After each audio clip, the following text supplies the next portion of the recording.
apresenta ele. Estamos no ar mais uma vez, conforme o combinado, e eu convidei aqui, estamos mais uma vez nós dois aqui numa live aqui, né? E ele vai se apresentar, ele é psiquiatra, e que eu fiquei impressionado foi porque ele é ortomolecular junto com a psiquiatria, a coisa é fantástica, vocês juntar a psiquiatria com o ortomolecular é perfeito, que ele vai falar de alimentação, como a alimentação influencia nas nossas neuroses, psicoses. Então ele vai falar depressão, entendeu? Como é que se apresenta aí, dá o seu currículo aí que eles vão gostar. O meu nome é Sander Friedman, então a gente tem um percurso longo aí, né? Então, quem está sempre estudando sempre tem alguma coisa para acrescentar, né? E a gente vai ficando velho, o currículo vai ficando bonito. Então, a área de ortomolecular, a certa altura, me interessou, porque quando a gente sai da psiquiatria, né, e começa a frequentar o ambiente das neurociências, né, a gente está em busca de respostas que possam mudar o funcionamento do cérebro em vantagem, né, para memória, para atenção, para cognição, que a gente chama disso. Em geral, cognição é o termo bonito que se usa para quem tem desempenho bom em memória e atenção, né, velocidade de processamento. Personalidade, né, que também é um aspecto essencial da psiquiatria, né, as mudanças de personalidade. Quando a gente fala em personalidade, frequentemente os psiquiatras pensam que a gente está falando dos transtornos de personalidade, mas os psicólogos entendem que personalidade é tudo aquilo que modifica a maneira de sentir e de viver a vida, né? Tudo isso é personalidade, a maneira como a gente sente, vive e como a gente se expressa na relação com as pessoas, é a persona, né, a maneira como a gente é, né, que pode ser um jeito que perdura a maior parte da vida, mas pode ser momentos, né? Então a depressão, ela é um sofrimento da personalidade, né?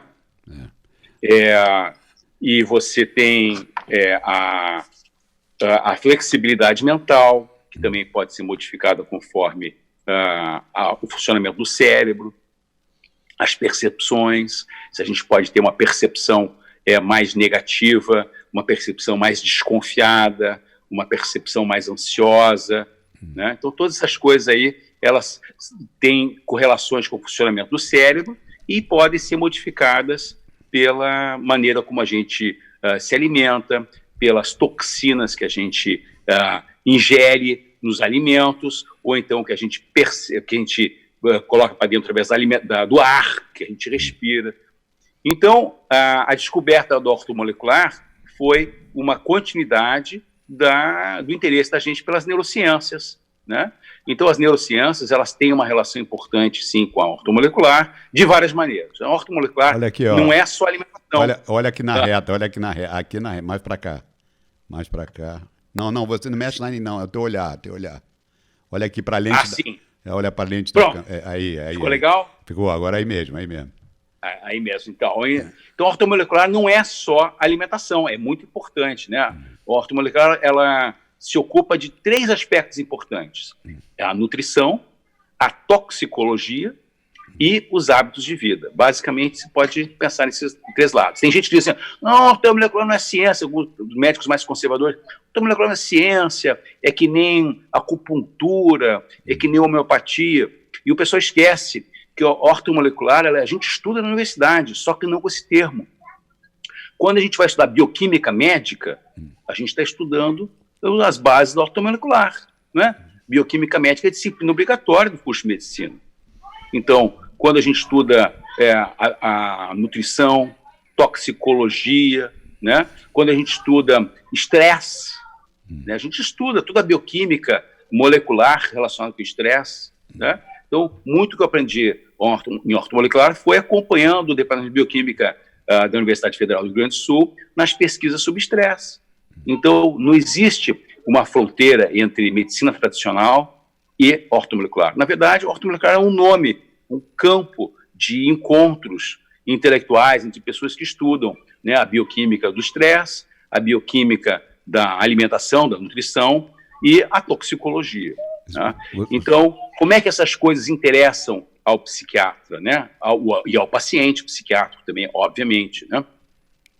Então, toda a psiquiatria, toda a psicopatologia ela tem ganchos com a medicina ortomolecular.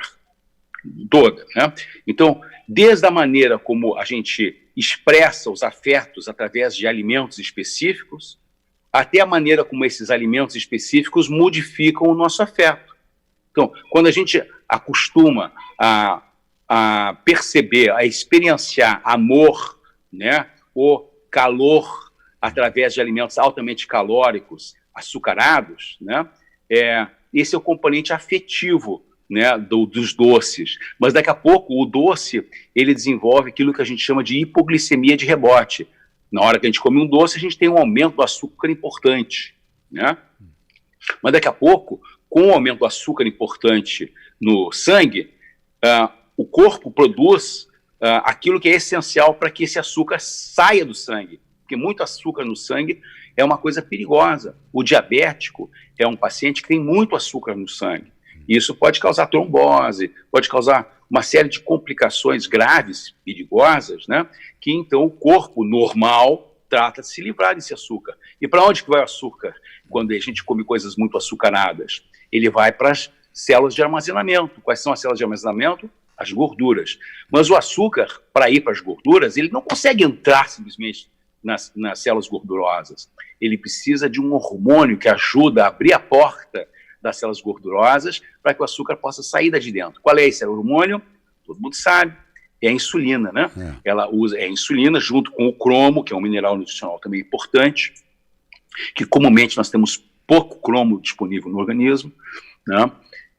Mas a insulina ela é produzida em grande quantidade pelo pâncreas, porque normalmente os bichos não comem açúcar, eles comem vegetais, eles comem frutas, não comem açúcar. O açúcar, como a gente come, ele é resultado de um refinamento, né, da quebra da sacarose, então a própria sacarose, então ela vai ser absorvida em quantidades, em concentrações muito grandes.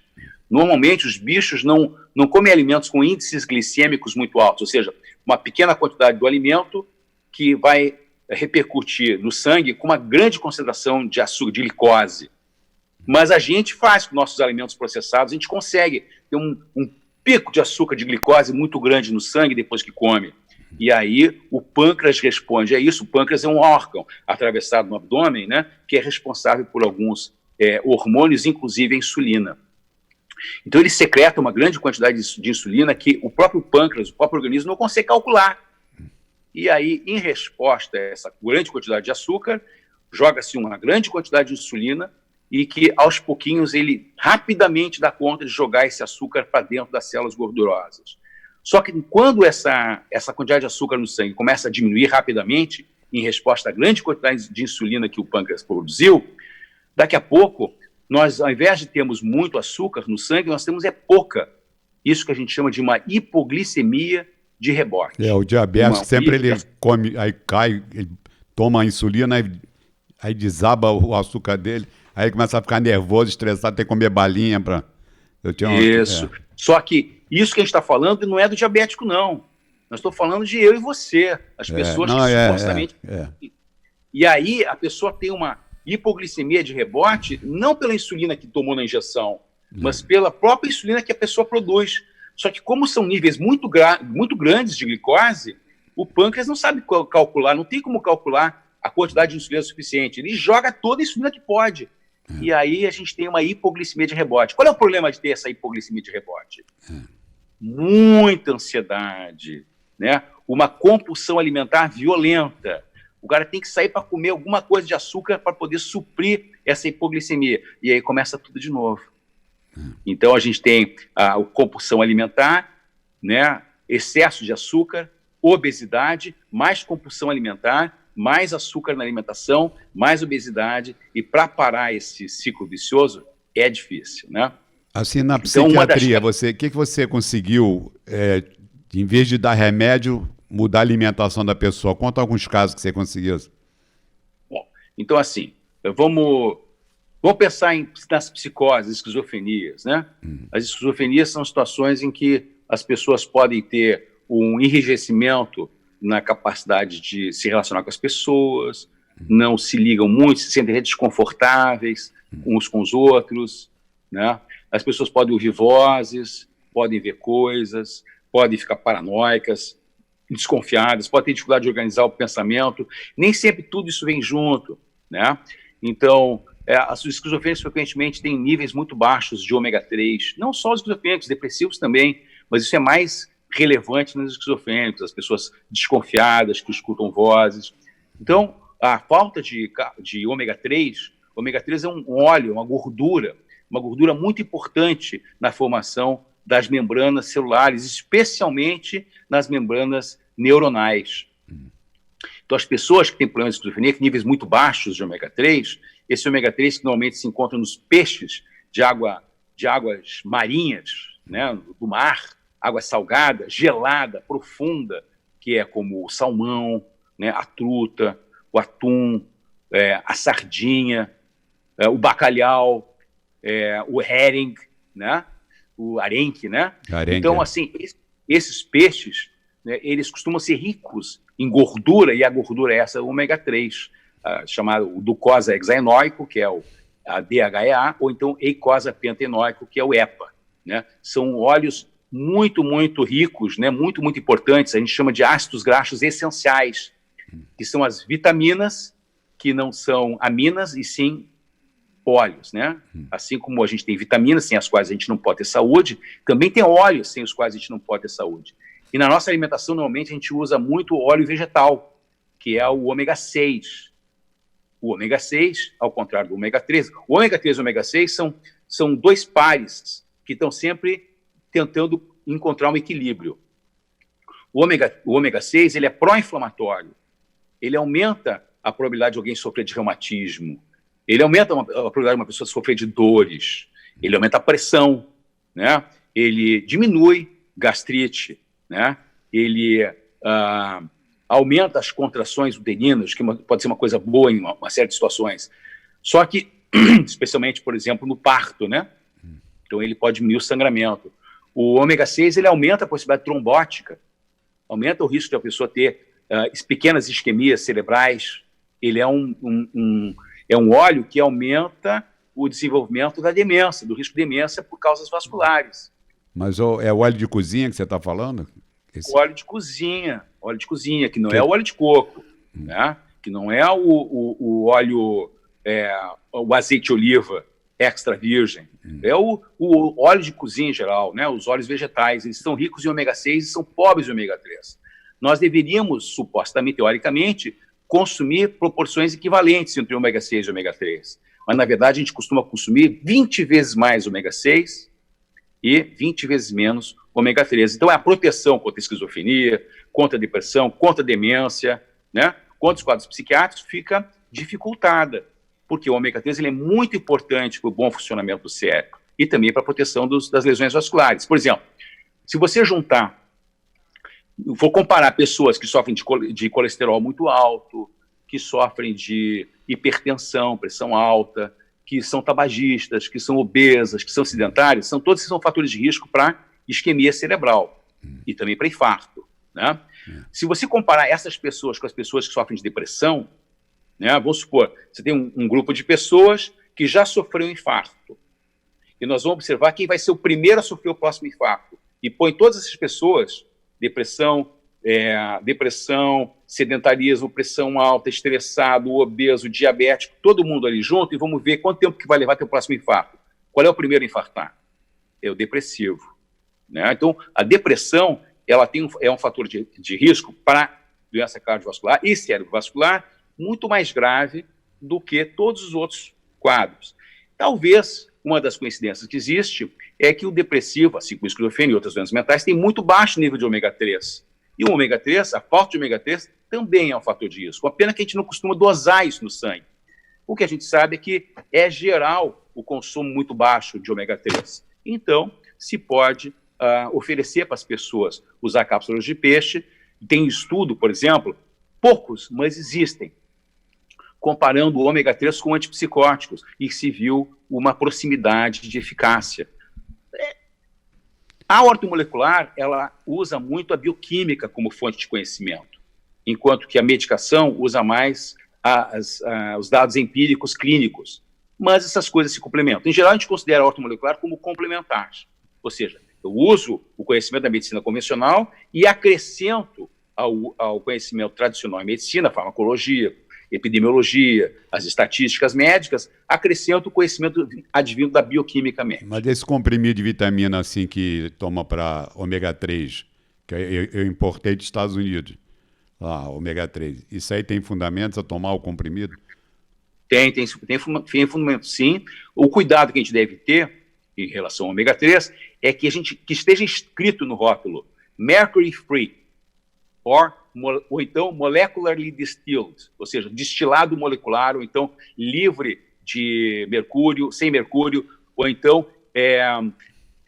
heavy metals free, sem metais pesados. Por quê?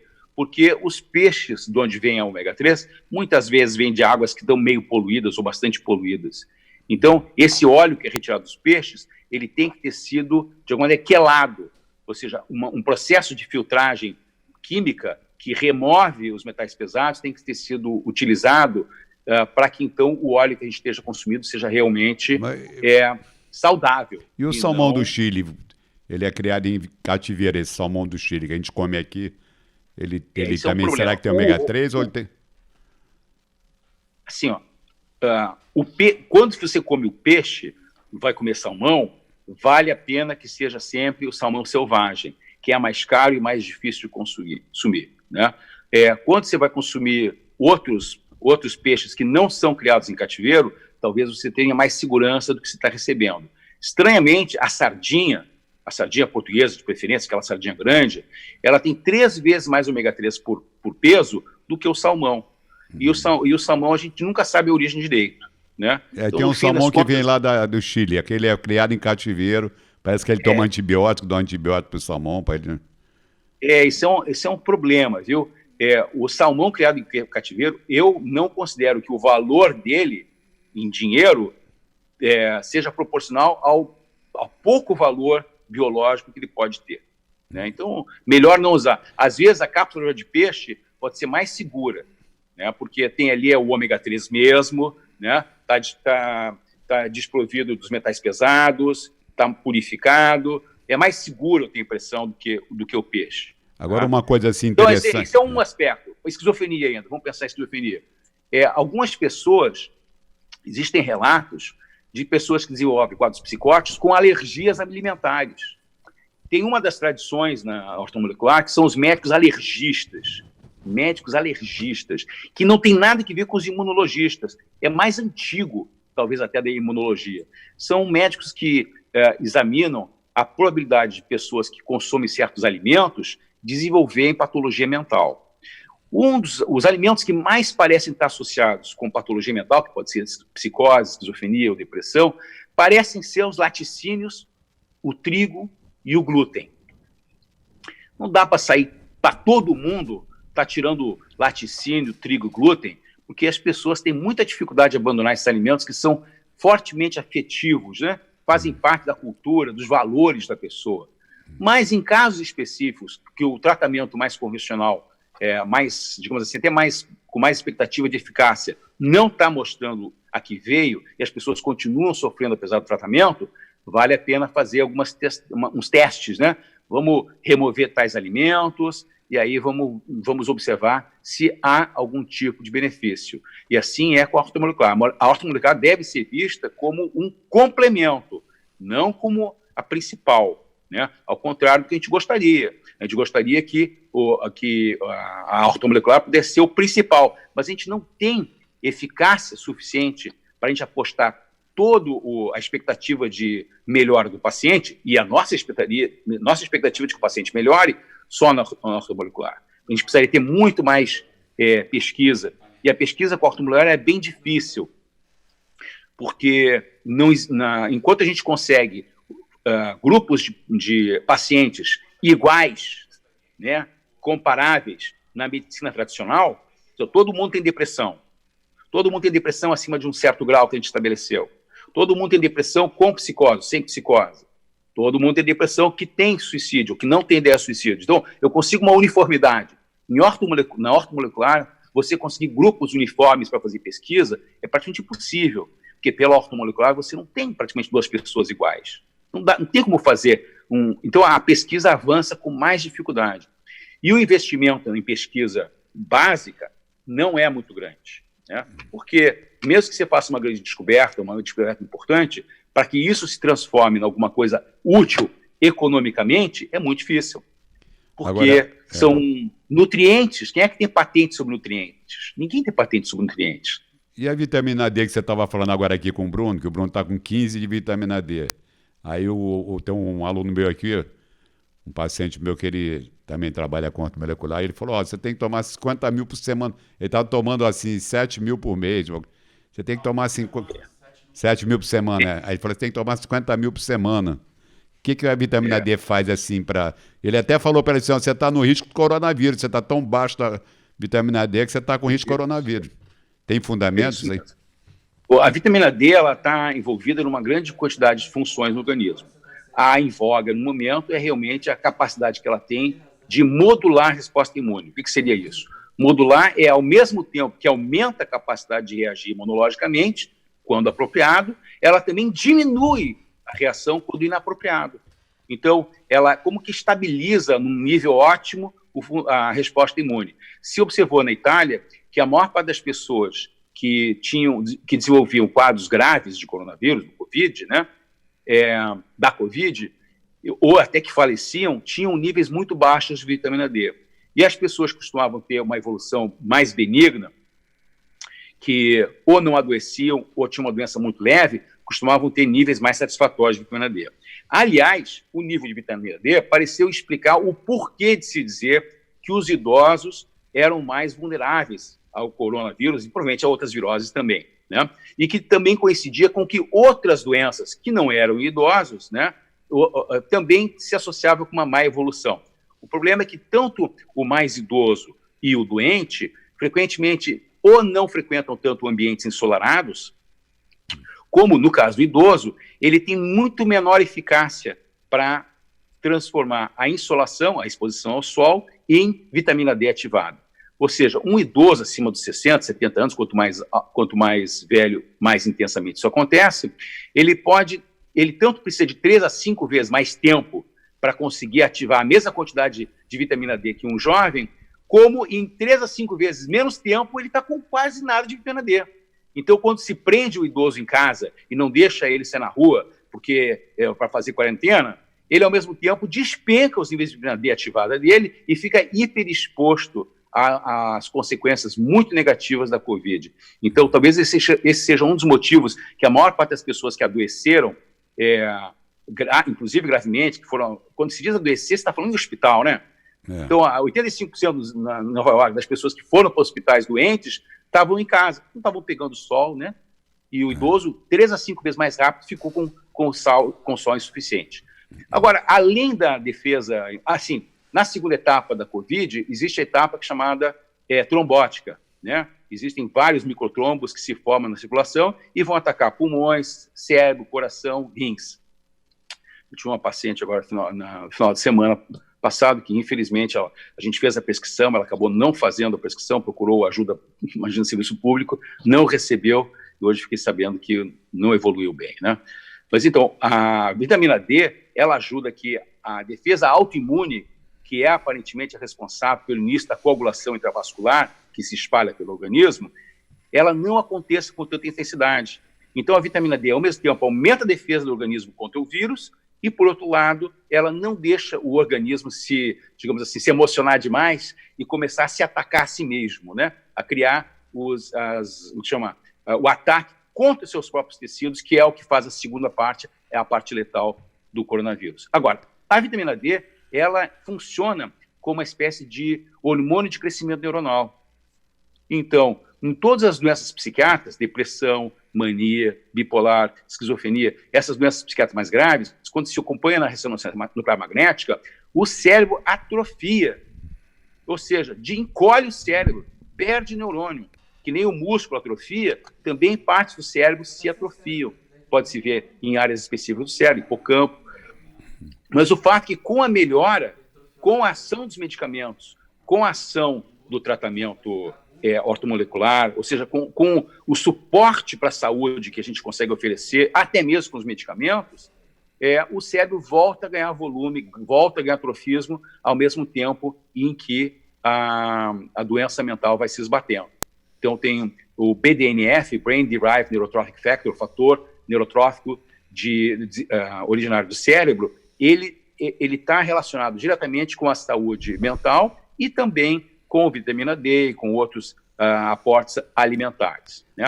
Ainda na psicoses, vale pensar a importância de ter um intestino saudável, né? Que frequentemente as pessoas que têm essas alergias alimentares, ou então que estão abusando de glúten, ou do trigo, ou do leite, que não poderiam estar consumindo essas coisas, ficam com o intestino inflamado.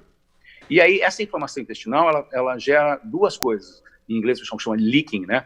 Aumenta a permeabilidade, um quadro de permeabilidade, que faz com que alguns alimentos que não são adequadamente digeridos acabam sendo absorvidos para o sangue num estado que, ao invés de eles serem nutrientes, eles se tornam tóxicos. E eles podem, então, causar até mesmo alucinações, até mesmo delírios. O que o probiótico faz? O que o probiótico faz no intestino?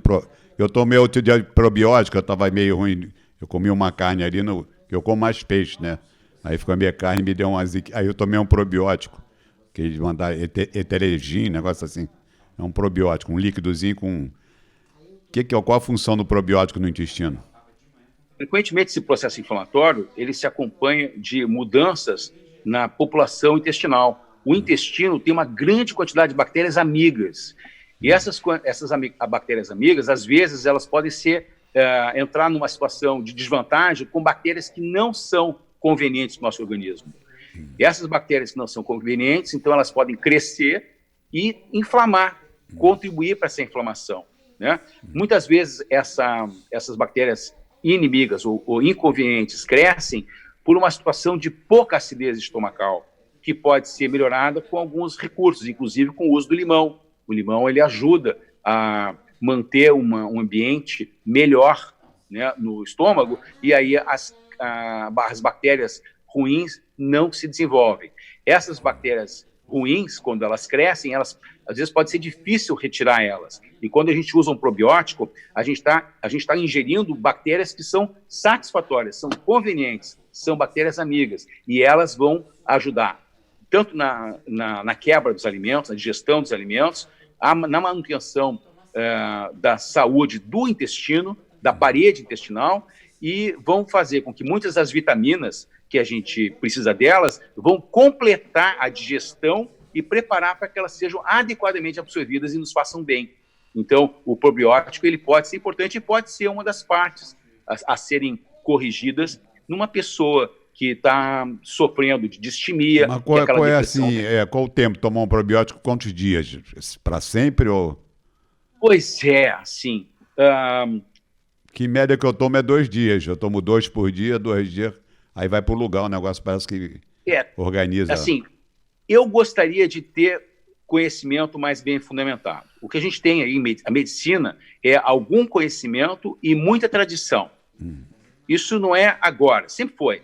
Uma época era só tradição e quase nenhum conhecimento. Hoje a gente já tem muito conhecimento, mas a gente tem ainda muita tradição. A tradição, ela vem, sim, de conhecimento, de experiências que os médicos de muitas gerações que nos precederam nos legaram, né? Mas não é aquele conhecimento científico que agora se exige tanto aí em tempos de hidroxicloroquina, né? Parece que estão querendo inventar a medicina, não é assim, né? A ciência e a tradição, elas se complementam na prática médica. E tem algumas tradições em relação aos probióticos, né? Uma delas usa em situações de doença específica. Por exemplo, a pessoa está com uma diarreia, está com bloating, né? Está sentindo a distensão intestinal, aí toma uns dias, melhorou, parou.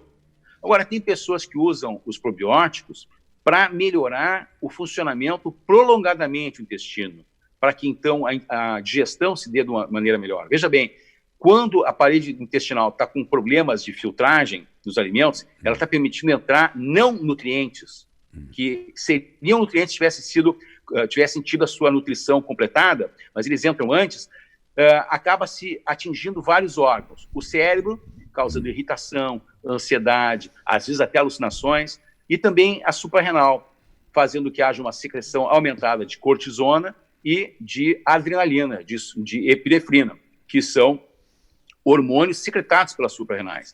Aí você tem ansiedade, tensão, irritação, depressão, problemas de memória. Tudo isso aí acontece ao mesmo tempo, né, em que a pessoa está procurando um psiquiatra e que chega com depressão e ansiedade, vai tomar, então, um antidepressivo e não cuida desses fatores desencadeantes, né, que afetam a saúde da pessoa. Então, não se pode esperar que as intervenções de ortomolecular sozinhas, né, o mais das vezes, vão realmente dar conta completamente dos sintomas, né? Até porque isso é tudo muito complexo. Mas isso não deve nos dispensar de tentar oferecer à pessoa a melhor condição de saúde para que a gente não fique só na superfície, só na ponta do iceberg, e sim que a gente possa proporcionar à pessoa uma melhor qualidade de vida e um maior tempo de vida, né? É que aqui no Brasil é um negócio engraçado, o cara vai naquele restaurante japonês, aí ele come salmão, mas só que ele taca sal no salmão, com aquele negócio que ele bota o molho shoyu. Aí um paciente meu lá foi lá no Japão, ele foi botar molho shoyu, o japonês ficou olhando cara feia pra ele, que ele encheu de molho shoyu, os caras lá não botam. No Japão não tem quase molho shoyu na comida. Aí ele quer comer o peixe com sal, que aqui o brasileiro adora sal e fica com a pressão alta. O que eu pego de paciente aqui com AVC, com aneurisma, com isquemia aqui por causa da pressão alta, é uma loucura. O pessoal só sabe comer com sal, né? Isso é outro problema. E uma das causas, então, porque muita gente sofre desse problema de pressão alta episódica, né? De repente tem uma pressão alta, de repente ela voltou ao normal, de repente ela cai demais. E aí, para tratar essas coisas são difíceis. E às vezes pode ser realmente um problema de disbiose. O que é isso? Quando a população intestinal das bactérias não é boa, quando tem uma permeabilidade exagerada do intestino, quando começa a entrar alimentos na forma de toxinas ao invés de nutrientes, quando aciona a adrenalina, que aumenta a pressão, né? De repente tu quer bloquear a adrenalina e cai a pressão. Então, assim, sim, é conveniente se cuidar da saúde e não só da doença. Ortomolecular tem que ser considerado como medicina complementar. Quando eu fui estudar ortomolecular, eu tentei usar a ortomolecular só como única intervenção isolada. É bem difícil, viu? Além de ser muito caro, é muito tentativo, muitas coisas têm que ser feitas e nem sempre o resultado é tão bom. O melhor é a gente poder usar, o melhor que a ciência moderna tem para oferecer, né, em termos de eficácia terapêutica, farmacológica, usar o melhor que a ciência tem para oferecer em termos de intervenções psicológicas, que são extremamente importantes, que devem acompanhar cada procedimento psiquiátrico, uma boa intervenção psicológica. Você é muito bom nisso, né, Simão? Você tem uma intuição maravilhosa. Quem não tem tanta intuição tem que estudar bastante. A gente chega lá também. E também usar os recursos da nutrição, estilo de vida, né, valores, revisar os valores que a pessoa, o mapa mental que a pessoa usa para enfrentar as suas questões, as suas dificuldades no dia a dia, né? E também, por que não, uma vida de mais higiene, né? Menos toxinas. Então, a esquizofrenia foi um exemplo que a gente deu. Depressão, eu tive paciente, por exemplo, depressão resistente, muito resistente, aliás, uma tia e uma sobrinha, estou lembrando agora, né? As duas tinham procurado em sequência. A tia, primeiro, tentamos vários tratamentos, já tive tratamento de várias pessoas, e eu disse, sabe o quê? Vamos tentar parar com laticínios, vamos ver o que acontece. Ah, mas laticínio, por quê? Vamos ver o que acontece. E aí desapareceu a depressão dela, depois de vários tratamentos, nenhum funcionava. Me procurou a sobrinha dela, que, aliás, ela lembrava, assim, sabe aquelas pessoas parecidas? Tu via que era parecido, será que vai funcionar igual? Eu não demorei muito, tentei o primeiro tratamento, o segundo tratamento não funcionou, tirou o laticínio. Melhorou. Depressão crônica, desde a infância, adolescência precoce, desapareceu. Então, sim, a ortomolecular ela pode dar algumas alegrias para o terapeuta e para o paciente, mas não é eu não acho que é uma boa estratégia. Eu não gosto de me pensar como um psiquiatra ortomolecular. Eu sou um psiquiatra. O ortomolecular faz parte da minha ferramenta de trabalho. Mas você, assim, não criou uma dependência? Por exemplo, o cara tem depressão, ele fica tomando remédio a vida toda, aí vai aumentando a dose. Isso não cria uma dependência química? Assim? Simão, você faz isso, eu acho. Eu também faço isso, acredito. Tanto eu como você somos escravos do paciente. Quem manda na gente é o paciente. Ele mostra para a gente o que ele precisa. A gente obedece. Não é assim, Simão? A gente deve... Você não chega de casa, hoje eu vou fazer tal técnica. Não. Você fala com o paciente e ele te diz de uma certa maneira... Você se comporta cada paciente diferente, depende da reação dele. Ele é que manda. A gente só tenta interpretar o que ele está pedindo para a gente, não é assim? Então, é a mesma coisa, né? O paciente se aproxima, ele mostra os seus sintomas e a gente obedece. O paciente que vem com seu primeiro episódio depressivo, diante de uma situação claramente dolorosa que ele está vivendo, né? Se ele não tiver maiores riscos, se os sintomas dele não se tornaram um problema em si, o que vai dar remédio? Né? Agora, imagine uma situação que ele realmente passou uma situação difícil. Já faz algum tempo, ele não está metabolizando bem aquilo. E esses sintomas dele, de abatimento, de apatia, de tristeza, vão gerar outros problemas graves na vida dele. Quanto eu vou ficar esperando te dar um medicamento que possa ajudá-lo? Não posso. Senão ele vai ter consequências negativas. Eu vou trabalhar com ele, eu vou conversar com ele, eu vou tentar abrir a mente dele para as possibilidades que a vida está oferecendo para ele que ele não está percebendo. Mas, às vezes, quando a gente está muito deprimido, falar da depressão, por exemplo, por mais que você mostre aquilo que a luz do fim do túnel, a pessoa parece que não enxerga a luz. Ela mantém um olhar, uma lente cinzenta sobre os olhos. E aí, com a melhora do sintoma depressivo, do estado neurofisiológico que determina essa visão depressiva mais grave, ele começa a ouvir o que está falando. E, às vezes, com a melhora na percepção, ele aproveita melhor o que está dizendo. E aí ele vai poder, então, quem sabe, em algum momento, remover esse medicamento. Mas agora, imagina uma outra situação. A pessoa já está no 6º episódio depressivo. Cada episódio depressivo leva meses. Cada vez que tem um episódio depressivo... Pera um minutinho só, peraí. Tem uma Aline Livros aqui dizendo que você é o melhor psiquiatra. Você conhece uma Aline Livros? Ela falou, o melhor psiquiatra. Essa é a minha melhor fã. Eu espero que seja. Não, a minha esposa aí. Tua esposa. Um abraço aí. Então, assim, você é uma pessoa que teve vários episódios depressivos. Cada vez que ela tem um episódio depressivo, ela tem grandes prejuízos por causa dos sintomas. Daqui a pouco ela está tendo episódio sem razão, sem motivo, sem desencadeante.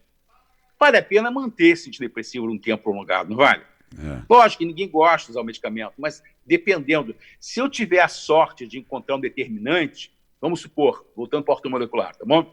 Eu faço os exames que eu tenho que fazer e eu descubro que essa pessoa tem um nível de T4 um pouco mais alto, né? Está com TSH normal e o nível de T3 lá, 0,6, né? T3, esses são hormônios de tireoide, né? TSH, hormônio estimulando a tireoide. T4 é tiroxina. T3 é triodotironina. A triodotironina é o hormônio de tireoide que realmente atua. A parte do hormônio de tireoide que atua biologicamente é o T3, não é o T4. Não existem receptores para T4, existem receptores para T3. E nem sempre o T4 que a gente produz se converte em T3. Então, eu estou com o TSH no nível normal, estou com o T4 alto e T3 baixo. Como é que essa pessoa vai tirar energia da onde, se o T3 é responsável por todo o nível metabólico da pessoa? O T3, se o T3 está muito baixo, o colesterol pode estar mais alto, ela não produz hormônio masculino, não vai produzir os hormônios femininos, que no homem também são importantes. E aí, como é que você vai lidar com isso se você está só pensando em remédio? Então, se você identifica esse quadro, você tem uma série de recursos. Você pode usar iodo com essa pessoa, usar selênio, né? Você pode observar como é que está a orquestra de nutrientes, né? De vitaminas, de minerais, observar como é que é o estilo de vida da pessoa. Então, você dá um aconselhamento, melhora organicamente, e aí o próprio antidepressivo, que poderia ter um efeito só parcial, poderá ter uma chance maior de ter um efeito mais completo. Só para lembrar, a gente usa antidepressivos, mas quando é que a gente sabe que um antidepressivo é eficaz? Isso é uma coisa que as pessoas às vezes não se dão conta. O antidepressivo está indicado? Tá.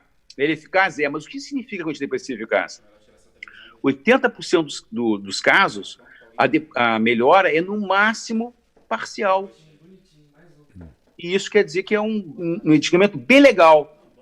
Pô, mas não é o que as pessoas querem, né? Não é o que eu quero para o paciente. Eu não quero que ele fique só um pouquinho melhor.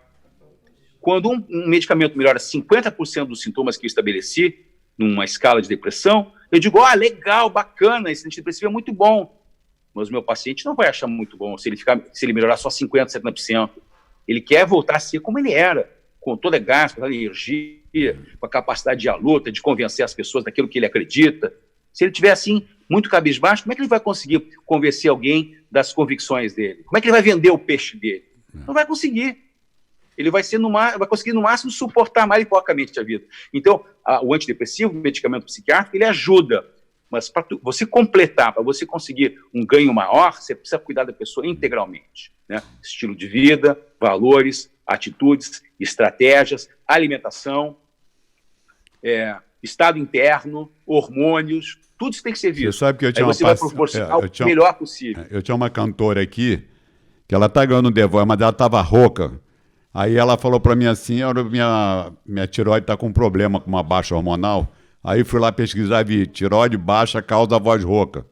Aí encaminhei para um endocrinologista, ele corrigiu a tireoide, eu coloquei a voz dela no lugar, ela até ganhou lá um programa do The Voice, e ela cantava na Blitz, ela foi ficando rouca. Então um fator que afetou a voz dela era a parte hormonal da tireoide ali. Com certeza. Teve Por isso que a gente tem que olhar sempre a pessoa de uma maneira integral. Integral. E não, achando que vai dar, aqui ó, serotonina, sertralina, escitalopram, tá, resolvido, vai embora. As pessoas merecem um pouquinho mais que isso. O que foi esse vício do Rivotril? Por que todo mundo ficou viciado em Rivotril? Qual é o efeito do Rivotril? Todo mundo toma Rivotril agora. Primeiro eu tomava aquele déficit de atenção também, Ritalina. Aí um monte de gente toma Rivotril. Por quê? Olha, nos anos 70, a Inglaterra era tipo o modelo para os bons médicos generalistas, né? As universidades queriam formar bons médicos generalistas, a Inglaterra era o modelo, né, dos médicos generalistas. E chegou até nós aqui um manualzinho que era usado pelo médico generalista, ele relatava uma pesquisa muito interessante. Relatava que os psiquiatras, na época, davam antidepressivos para os seus pacientes, mas os clínicos gerais davam diazepam, e que os dois acabavam tendo uma melhora parecida, só que os psiquiatras davam antidepressivo e os clínicos gerais davam diazepam. Com o crescimento da psiquiatria, a psiquiatria cresceu muito dos anos 70 para cá, né? Nos anos 70, psiquiatras que prescreviam eram poucos, quase todos só faziam psicanálise, né? A grande maioria fazia psicanálise, o resto, muitas vezes, mandava para o neurologista para prescrever medicamento. Hoje não, hoje os psiquiatras sabem bastante psicofarmacologia, né? Então, com o crescimento da força da psiquiatria, os benzodiazepínicos foram sendo colocados de lado, cada vez com uma medicação menor. Mas a verdade é que muita gente se sente bem com os benzodiazepínicos. Houve um tempo que o medicamento mais prescrito no mundo latino, ou seja, em toda a Latinoamérica e Península Ibérica, passando pela França também, era o bromazepam, o Lexotan. Era o medicamento mais vendido. Era título de letra de música. Né? Aqui no Sul teve a Miss Lexotan, que tinha uma música, um deboche, né? Engraçado, mas o fato é que ele entrou na cultura. O Lexotan ele foi perdendo espaço porque ele não é vendido nos Estados Unidos. E a pesquisa principal feita no mundo inteiro, com tratamento, terapêutica, é a norte-americana. Né? Então, quem ganhou o lugar dele acabou sendo o clonazepam, que é o Rivotril, e que é vendido nos Estados Unidos. Então, ele foi substituído. Mas o fato é que os benzodiazepínicos tiveram, há muitos anos, eles têm um lugar, né? Então, eles ajudam pessoas com ansiedade, eles são usados muitas vezes para ajudar no sono, né? Então, é uma forma prática e simples de ajudar um pouco as pessoas que estão precisando de ajuda. Mas a gente sabe que entre ajudar um pouco e realmente ajudar alguém a voltar a ser como era, a dar a volta por cima, tem um passo importante ali, né? As pessoas que estão aí procurando o seu melhor desempenho possível para conquistar o máximo que ambicionam, em geral não se contentam com um pouquinho de ajuda. Mas, às vezes, numa fila de muitos atendimentos para muitas pessoas, quem prescreveu o Rivotril, às vezes, pode estar realmente ajudando um pouquinho as pessoas, né? O Rivotril, sim, ele costuma, não só o Rivotril, outros benzodiazepínicos também, pode atrapalhar a memória, né? Pode diminuir a qualidade do sono, porque esses medicamentos, ao mesmo tempo que induzem o sono, eles induzem um sono superficial. Então, a pessoa ela acaba tendo uma limitação para ter um sono mais profundo e mais reparador. Ela vai dormir, ela vai sair do estágio 1 para o estágio 2 do sono, mas vai ter mais dificuldade de ir para o estágio 3 do sono. Isso não é uma coisa boa, né? O sono profundo ele é muito importante para fixar as memórias, para a gente fixar aprendizado. Quem quer fazer concurso tomando benzodiazepínico de noite vai ter mais dificuldade de conseguir um bom rendimento. Você apoiou a Ritalina? Você apoiou naquela onda da Ritalina? Déficit de atenção. A Ritalina, ela não foi só uma onda, mas ela está cada vez mais crescente, né? O grande problema da Ritalina é estabelecer o limite. Então, tem gente que usou Ritalina sem que tivesse uma doença. Isso que é falta de atenção. A criança está com dificuldade no estudo, já dá um monte de Ritalina para a criança, aí ela fica dopada, não dorme direito. Assim, de novo, né? Tem que ver o que está acontecendo. Muitas vezes chega também crianças encaminhadas para usar Ritalina, ou déficit de atenção, e no fim a criança tem uma convulsão, tem um pequeno mal, e não é Ritalina, você tem que descobrir o que está acontecendo, por que a criança está tendo pequenas convulsões que pensam que ela está desatenta. Né? Às vezes aquela criança agitada não é um DDAH, não é um transtorno de déficit de atenção com hiperatividade, ela tem um quadro depressivo, que às vezes nas crianças pode apresentar como agitação, às vezes pode ter quadros até maníacos em crianças, às vezes uma criança está sendo manipulada e ela está reagindo dessa maneira agitada. Então não é uma questão de se usar a medicação, cada caso tem que ser avaliado com cuidado, com carinho, com mente aberta, sem pressa demais, e às vezes tem situações que são de nutrição também, a oftalmologia participa, né? Teve pacientes que melhoraram nos seus problemas de ansiedade e desatenção, melhorando a alimentação. Mas, veja bem, a gente falou no início sobre os alimentos calóricos, né? Especialmente com muito açúcar, né? Então, o açúcar, ele é um psicoestimulante, sabe? Então, as pessoas que estão comendo muito doce, elas vão ter um momento em que esse açúcar aumenta a concentração, mas daqui a pouco passa o efeito açúcar, inicia a hipoglicemia de rebote, a pessoa não consegue mais focar, ela não consegue mais se concentrar, pode dar sono, pode dar ansiedade, dar sono ao mesmo tempo, aí tem que ir lá comer porcaria, aí, ligou de novo, só que às vezes não dá. Tem gente que passa o tempo todo comendo para conseguir render. Aí fica mal, né? Pelo eletrocefalograma, assim, aquela onda beta, teta, aquela onda alfa, que você consegue medir alguma coisa pelo eletrocefalograma?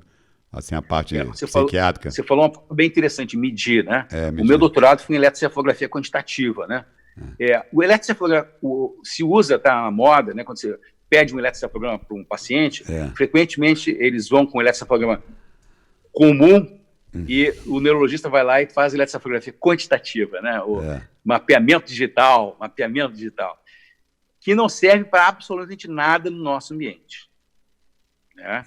O eletrocefalograma quantitativo, o mapeamento digital, ele tem uma utilidade em pesquisa, e eu usei em pesquisa, foi muito bacana, né?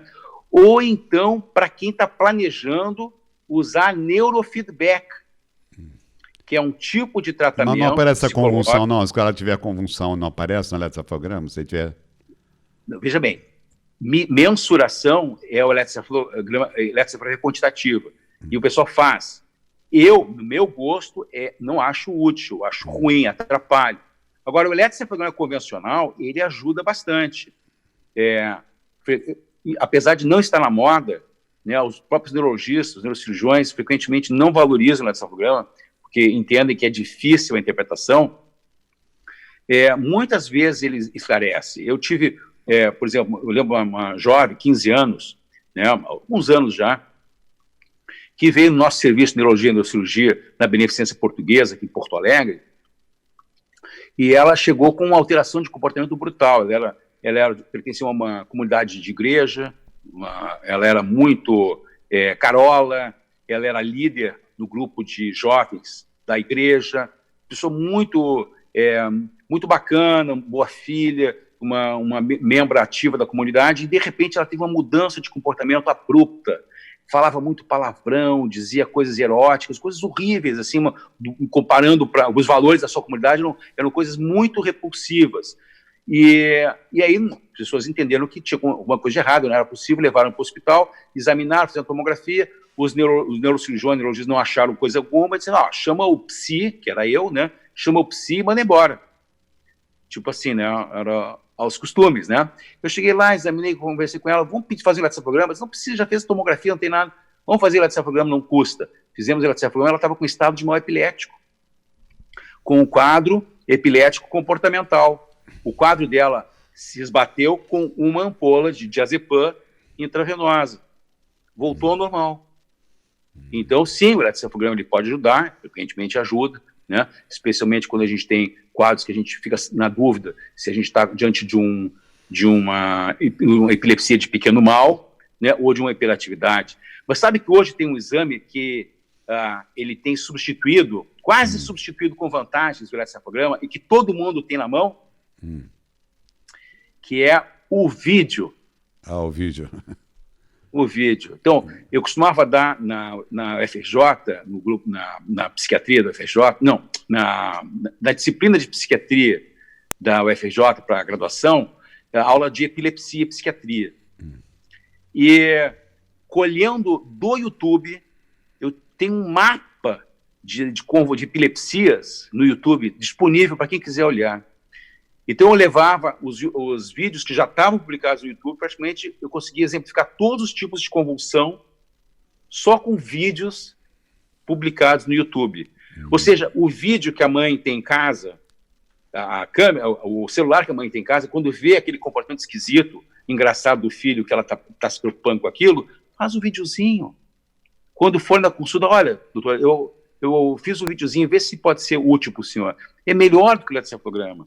Enquanto que o eletroencefalograma só mostra uma parcela, uma janelinha estreitinha do funcionamento da pessoa, o vídeo mostra tudo funcionando ali, ao vivo e a cores. Muito mais fácil. E aqui acontece isso. Aqui no meu tratamento, quando eu faço a primeira consulta, aí eu filmo o paciente, ele falando mal, gaguejando, eles choram, eles chegam a chorar. Eles choram. Claro. Meu Deus, eu não sabia que eu sou tão ruim assim, meu Deus, que horror. Aí tinha um cara que chegou com a voz fina, né? Quando ele chegou, eu já falei, tua voz é meio esquisita. Aí daqui a pouco ele viu o vídeo, esse cara é um viado que tá aí no vídeo. Entendeu? Aí é assim que... Agora, imagina trocar esse vídeo maravilhoso que você faz por um eletroencefalograma enquanto a pessoa está falando. Não forma quase nada. Nada, muito pouco. Se não souber examinar muito bem aquele traçadinho lá, que as pessoas não concordam, né? Cada um acha que aquele traçadinho diz uma coisa, não se aproveita. Agora, o vídeo, ele é muito útil, né? Porque então, a gente falou sobre... Aí teve um garoto aqui que chegou aqui, né? Ele era fazendo faculdade de olhar. Eu falei, pô, cara, tu parece um gay, tu tá desmancando. Não, eu não, que isso? Só minha voz é fina. Eu falei, tu tá desmancando, tu tá meio esquisito. Tu foi muito mimado pela mãe. Aí quando ele viu o vídeo, ele também falou, esse cara é um viado. Aí ele ligou pra mãe dele. Ele ligou pra mãe dele lá em Goiás. A mãe dele é psicóloga. Mãe, o professor Silma me filmou, eu pareço um gay. Aí ela falou, o professor Simon botou um efeito lá no computador dele para transformar você num gay. Aí ele viu como é que a mãe dele mimava ele até hoje, com 26 anos. A mãe ainda mimava ele, ela desconformou dele. Ele disse que eu botei um efeito para transformar ele no gay, do computador. Você vê a loucura do mimo, né? Como é que ela protege o filho e fica mimando. Toda hora chega... Tem um agora que chegou aqui com a voz fina.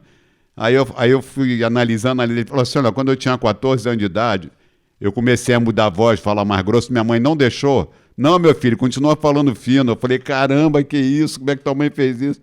Quer dizer, o cara com 30 anos de idade, com a voz fininha, eu mudei a voz dele. No minuto eu mudei a voz dele. Pá. Porque a laringe estava pronta para a mudança. A mãe dele que segurou o emocional ali, não deixou ele mudar a voz. É músculo, né? É um músculo que você opta contrair ou relaxar. Né? Se você aí eu mudar aqui, estabelece aquilo como meta... Aí toda hora chega essa história. E a maioria dorme no quarto dos pais, até 10 anos, 15 anos. Aí eu fico louco. Eletroencefalograma, vou te contar uma outra eletroencefalograma que você gostou dessa... Você se interessou por esse aspecto. Uma paciente que eu acompanhei muitos anos dela, de idade, muito difícil, ela fumava muito tempo, às vezes eu conseguia motivar ela a parar de fumar, ela diminuía aos pouquinhos, ia até 3, daqui a pouco ela estava fumando a carteira inteira de novo.